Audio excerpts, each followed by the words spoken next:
How many times is it reasonable for me to call my child before I expect him to respond to me? We've all heard it and we've all seen it. Parents who are telling their kids to stop and they don't stop, or parents telling their kids to come and they don't come. And then finally the kid comes or stops when he decides he wants to, or if the parent gets very serious, then we see a little action. My response to the question, how many times should I call my kid before he comes? 1 time. Whether you put it at 1 time or you put it at 5 times, your child will figure out when they need to actually listen and then do it.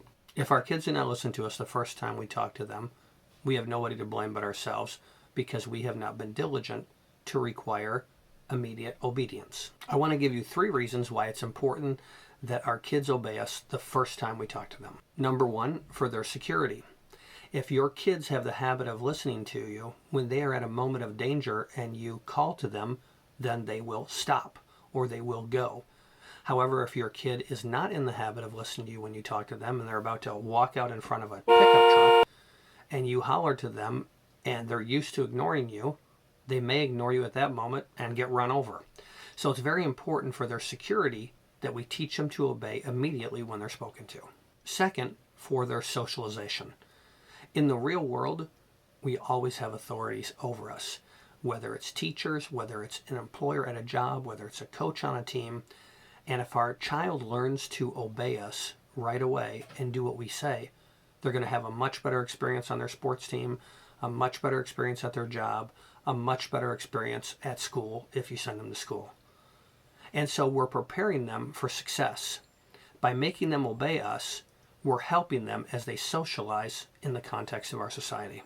Third, for we as Christians, the thing we want the most for our kids is to hear the voice of God and be obedient to what he tells them, whether through the Bible or whether through the Holy Spirit speaking to them directly.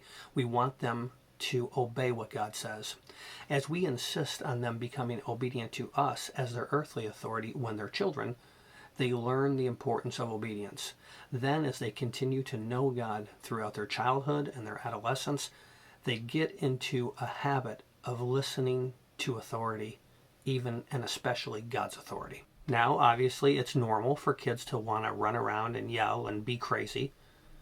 However, they need to know when and where to do that, and they need to stop when they're told to stop. And that starts with us. One last little note. Obviously, make sure that when you've spoken to your child, that he actually heard you.